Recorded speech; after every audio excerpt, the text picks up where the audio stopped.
Welcome to Sravani's media.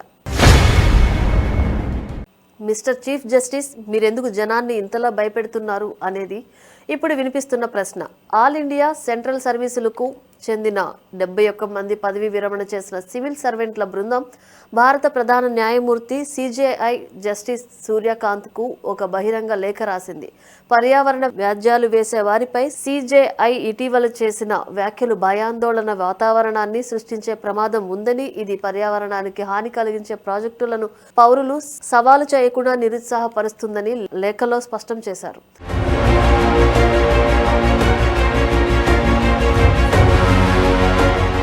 Constitutional conduct group బ్యానర్పై ఈ లేఖ విడుదలైంది. ఈ లేఖ రాయడానికి ఓ నేపథ్యం కూడా ఉంది. గుజరాత్లోని పిపావావ్ పోర్టు విస్తరణ ప్రాజెక్టుకు మంజూరు చేసిన పర్యావరణ తీవ్ర ప్రాంత నియంత్రణ జోన్ సిఆర్జెడ్ అనుమతులను సమర్థిస్తూ నేషనల్ గ్రీన్ ట్రిబ్యునల్ 26 నంబర్ 2025న ఆదేశాలు ఇచ్చింది. ఈ ఆదేశాలపై దాఖలైన అప్పీల్ విచారణ సందర్భంగా సిజేఐ కొన్ని వ్యాఖ్యలు చేశారు. దీనిపై ఈ సివిల్ సర్వెంట్లు స్పందిస్తూ ఈ లేఖ రాశారు.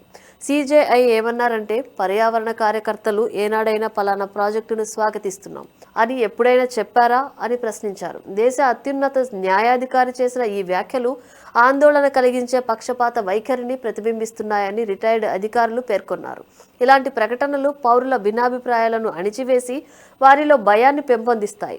పర్యావరణ నష్టం, సమాజాలు, ప్రజారోగ్యంపై పడే ప్రతికూల ప్రభావాలను ప్రశ్నించకుండా వారిని నిరుత్సాహపరుస్తాయి.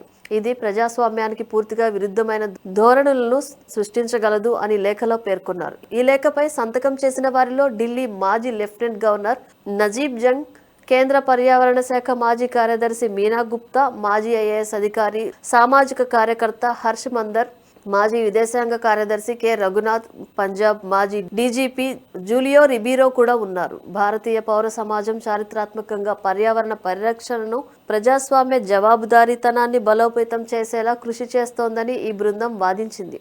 కేరళలోని సైలెంట్ వ్యాలీ ఉద్యమం, ఉత్తరాఖండ్లోని చిప్కో ఉద్యమం, నర్మదా బచావో ఆందోళన, కర్ణాటకలోని అప్పికో ఉద్యమాలను ఇందుకు ఉదాహరణగా పేర్కొన్నారు.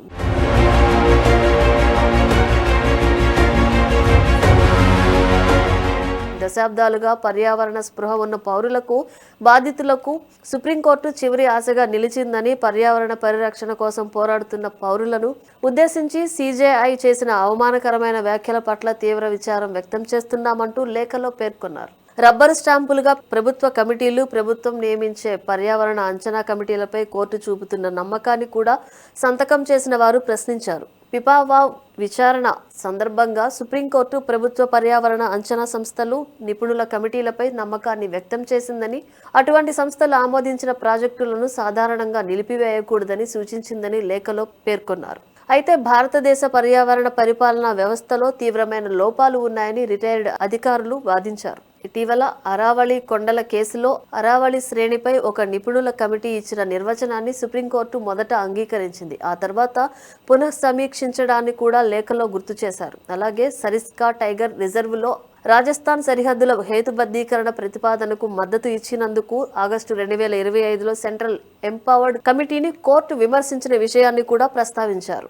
పర్యావరణ, అటవీ, వాతావరణ మార్పుల మంత్రిత్వ శాఖ పరిధిలోని చట్టబద్ధమైన పర్యావరణ సంస్థలు ప్రభుత్వ నిర్ణయాలకు కేవలం రబ్బర్ స్టాంపులుగా మారుతున్నాయని లేఖలో ఆరోపించారు. ఈ సందర్భంగా కొన్ని లెక్కల్ని కూడా వారు ప్రస్తావించారు. పర్యావరణ అంచనా కమిటీలు వివిధ రంగాలలోని 95 నుండి 100% ప్రాజెక్టులకు అనుమతులు ఇస్తున్నాయని, ఫారెస్ట్ అడ్వైజరీ కమిటీ 2014-2024 మధ్య మౌలిక సదుపాయాలు, పారిశ్రామిక ప్రాజెక్టుల కోసం 1.73 లక్షల హెక్టార్ల కంటే ఎక్కువ అటవీ భూమిని బదలాయించడానికి ఆమోదం తెలిపిందని National Board for Wild Life Standing Committee 2014-2026 మధ్య పరిశీలించిన 2186 ప్రతిపాదనలలో 2121 ప్రతిపాదనలను క్లియర్ చేసిందని వారు పేర్కొన్నారు.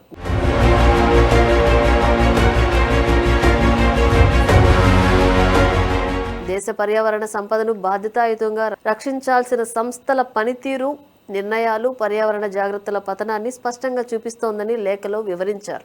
పర్యావరణ అంచనా కమిటీలపై గుడ్డి నమ్మకం ఉంచొద్దని, ప్రజా ప్రయోజన పర్యావరణ వ్యాజ్యాలను సమాజానికి చేసే గొప్ప సేవగా గుర్తించాలని ఈ బృందం సీజేఐ సుప్రీంకోర్టును కోరింది. గౌరవనీయులైన సీజేఐ మన దేశ పర్యావరణ సమగ్రత కోసం పౌరులు గొంతు ఎత్తడాన్ని నిరుత్సాహపరచకుండా ప్రోత్సహిస్తారని మేం ఆశిస్తున్నాం అని లేఖలో పేర్కొన్నారు. న్యాయ వ్యవస్థ కూడా పౌరుల గొంతు నొక్కేలా మాట్లాడితే పర్యావరణాన్ని కాపాడుకోవడానికి ప్రభుత్వాల ఏకపక్ష నిర్ణయాలను ప్రశ్నించడానికి ప్రజలు భయపడతారని, ఇది ప్రజాస్వామ్యానికే ముప్పని హెచ్చరించడం ఈ లేఖ ముఖ్య ఉద్దేశం.